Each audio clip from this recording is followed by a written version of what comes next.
Assalamualaikum warahmatullahi wabarakatuh.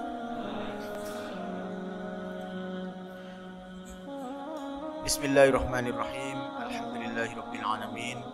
Wa bihi nasta'inu ala umurid dunya waddin. Wa sallallahu ala sayyidina Muhammadin wa ala alihi wa sahbihi ajma'in. Rabbi shrah li sadri wa yassir li amri wa hlul 'uqdatam min lisani yafqahu qawli. Amma ba'du.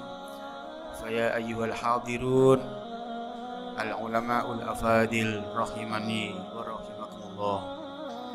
Para alim ulama yang dirahmati Allah Subhanahu wa taala, alhamdulillah pada malam hari ini Allah Subhanahu wa taala memberikan kesempatan kepada kita untuk berkumpul di tempat yang mulia ini. Kita juga berdoa semoga selawat dan salam senantiasa diberikan oleh Allah Subhanahu wa taala kepada panutan kita Rasulullah Muhammad sallallahu alaihi wasallam. Hadirin para ulama yang dirahmati Allah Subhanahu wa taala, di dalam surat Thaha ayat 123 dan 124 Allah Subhanahu wa taala berfirman, qala bita minha jami'a ba'dukum li ba'din adu fa imma ya'tiyannakum minni hudan faman ittaba'a hudaya fala yadhillu wa la yashqa wa man a'rada 'an dzikri fa inna lahu ma'isyatan dhanka wa nahsyuruhu yaumal qiyamati.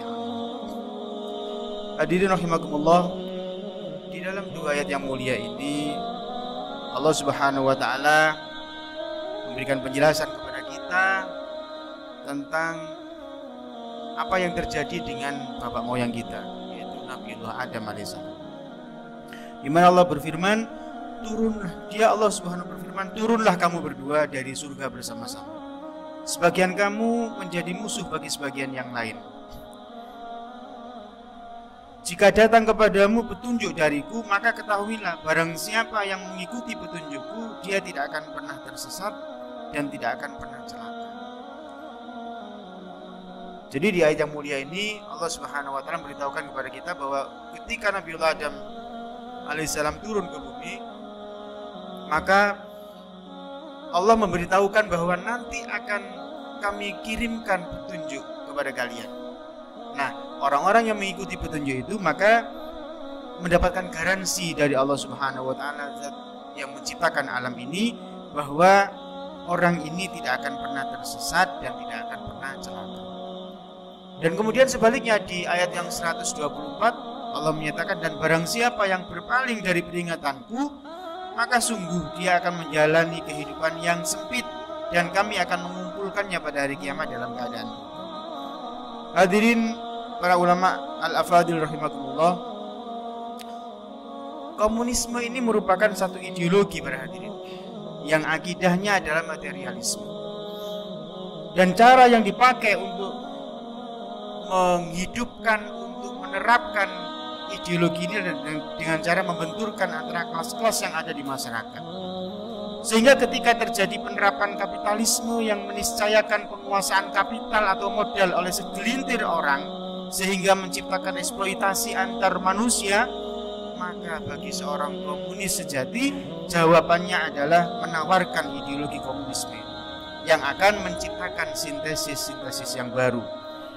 Dan untuk itu para hadirin mereka menempuhnya dengan jalan kekerasan.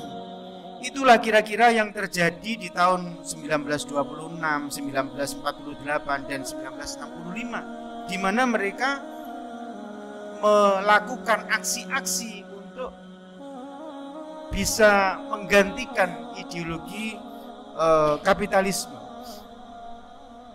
Pada saat itu kita bisa melihat kebengisan dan keganasan mereka di Madiun, di Magetan, di Banyuwangi, dan di Jakarta, dan juga di tempat-tempat yang lain. Ada banyak sekali para ulama, termasuk di Magetan para hadirin, para santri, para birokrat, dan kalau di Jakarta sana para jenderal. Mereka disiksa habis-habisan, dan bahkan kemudian mereka dibunuh, dimasukkan ke dalam lubang-lubang yang sudah mereka gali, yang sudah mereka persiapkan terlebih dahulu. Para hadirin rahimakumullah, jika kapitalisme yang meniscayakan adanya jurang yang menganga di antara segelintir orang yang kaya yang memimpin dengan rakyat jelata yang miskin dan mayoritas, maka komunisme menciptakan kemiskinan dan kenistapaan yang merata para hadirin. Nah, sebagai para ulama, sebagai warasatul anbiya, tugas panjenengan semua, tugas kita semua adalah mendakwahkan Islam sebagai sebuah ideologi yang selain mengatur hubungan dengan Allah Subhanahu wa taala juga mengatur hubungan dengan diri sendiri dan dengan sesama manusia. Dan hukum ketatanegaraan termasuk pidana dan perdata tercakup di dalamnya para hadirin. Yang ini berbeda baik dengan kapitalisme maupun dengan komunisme. Meskipun barangkali dinamakan dengan nama-nama yang lain, tidak berani mengatakan ini sebagai kapitalisme ataupun komunisme. Para hadirin rahimakumullah, dan kita menyadari bahwa khilafah adalah sebagai satu-satunya thariqah atau metode untuk menerapkan ideologi Islam tersebut. Nah, penjelasan seperti ini para jamaah rahmatullah, para ulama yang dirahmati Allah Subhanahu wa taala, sangat diperlukan umat. Meski barangkali sebagian umat ada yang membuli baik karena alasan mereka tidak mengerti atau karena alasan pragmatis, yaitu mereka sedang mencari sesuap nasi. Para hadirin al-ulama al-fadhil rahimakumullah, kita semua harus yakin bahwa hanya dengan ideologi Islamlah keganasan komunisme dan eksploitasi ala kapitalisme akan bisa diatasi. Inilah yang disebutkan oleh Allah Subhanahu wa taala dalam firman-Nya yang mulia tadi, surat Toha 123 dan 124. Para hadirin rahimakumullah, ketika pada saat ini kapitalisme yang diterapkan dan menghasilkan banyak sekali kerusakan, kita bisa merasakan kepemimpinan yang childish para hadirin, kepemimpinan yang kekanak-kanaan sedang terjadi di antara kita, sedang terjadi di tengah-tengah kita. Ini merupakan persoalan. Pemimpin yang berbohong ini merupakan persoalan. Para pelaku koruptor akan diizinkan untuk mengikuti kontestasi politik ini juga merupakan persoalan. Yang itu semuanya tidak akan pernah ada di dalam sistem Islam, dalam kekhilafan Islam, dalam syariat Islam, di dalam sebuah negara yang menerapkan syariat Islam secara kafah. Maka para hadirin rahimakumullah, ketika umat tidak mendapatkan jawaban dari agama Islam, dari kita semua, maka ketika pada saat ini orang-orang komunis menginginkan untuk kembali tampil, mereka mempunyai alasan, mereka mempunyai argumentasi yang akan disampaikan kepada umat. Ini loh kapitalisme tidak mampu menyelesaikan persoalan, justru menimbulkan banyak persoalan yang baru. Maka kami menawarkan komunisme. Para ulama yang dirahmati Allah Subhanahu wa taala, jika kita tidak menjelaskan kepada umat, menawarkan Islam, syariat Islam kafah dengan khilafahnya, maka umat mungkin akan melirik tawaran dari kaum komunis tadi. Dan kita semua tahu para hadirin apa yang terjadi di tahun 48 dan tahun 65 yang lalu.